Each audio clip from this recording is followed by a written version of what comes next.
শেষের সেই দিন আর বেশি দূরে নেই। বর্তমানে বিশ্ব এল নিনো নামে বিশেষ প্রাকৃতিক ঘটনার সম্মুখীন, যা প্রতি 2 থেকে 7 বছর অন্তর ঘটে। বিজ্ঞানীরা বলছেন এল নিনোর কারণে পৃথিবীতে উষ্ণতা অস্থায়ীভাবে বৃদ্ধি পেয়েছে। এতে ক্রান্তীয় হিমবাহগুলো গলে যাওয়ার হার বেড়ে যেতে পারে, ফলে ভয়ঙ্কর এক পরিস্থিতির মুখোমুখি হবে মানব সমাজ। জলবায়ু বিজ্ঞানী ম্যাক্সিমিলিয়ানো হেরেইরা বলেছেন, ভেনেজুয়েলার আন্দিয়ান এলাকায় 1991 থেকে 2020 সালে গড়ের তুলনায় কয়েক মাসে তাপমাত্রা 3 থেকে 4 ডিগ্রি তারতম্য দেখা গিয়েছে। অন্য দেশগুলো কয়েক দশক আগে হিমবাহ হারিয়েছে, কিন্তু আধুনিক কালের মধ্যে ভেনেজুয়েলা সম্ভবত একমাত্র দেশ হিসেবে তাদের সব হিমবাহ খোয়ালো। হেরেইরার মতে ইন্দোনেশিয়া, মেক্সিকো ও স্লোভেনিয়াও শিগগিরই তাদের হিমবাহগুলি হারাবে। ইন্দোনেশিয়ার পাপুয়া দ্বীপ ও মেক্সিকোতে সম্প্রতি ব্যাপক তাপমাত্রা বেড়ে গেছে, এতে হিমবাহ গলার হার বেড়েছে। দ্রুত গলে চলেছে সমস্ত হিমবাহ। তাপমাত্রা বৃদ্ধি ও জলবায়ু পরিবর্তনের প্রভাবে বিশ্বের প্রায় সব হিমবাহ দ্রুত গতিতে গলছে।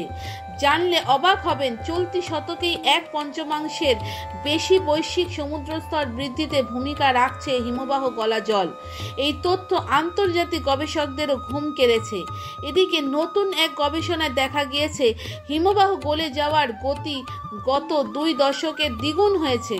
ভেনেজুয়েলায় সমুদ্রপৃষ্ঠ থেকে 5000 মিটার উঁচু সিয়েরা নেভেদা দা মেরিদা পর্বতমালায় এক সময় 6টি হিমবাহ ছিল, কিন্তু জলবায়ু পরিবর্তনের ফলে 2011 সালের আগেই 5টি হিমবাহ গলে যায়। সেখানে দেশটির দ্বিতীয় সর্বোচ্চ পর্বত পিকো হামবোল্টের কাছে অবশিষ্ট হামবোল্ট নামে আরেকটি হিমবাহ হারিয়ে যাওয়ার কথা জানিয়েছেন বিজ্ঞানীরা।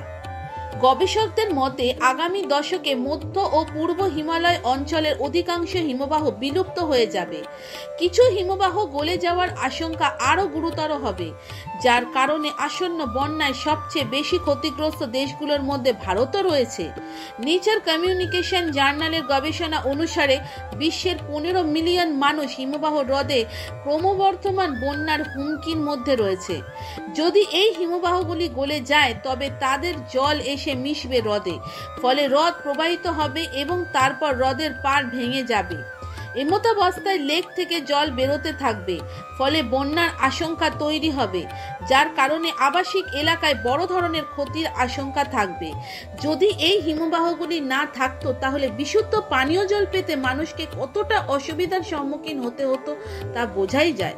তাই হিমবাহ না থাকলে পৃথিবীতে আরো কত তাপ বাড়বে তা কল্পনার বাইরে।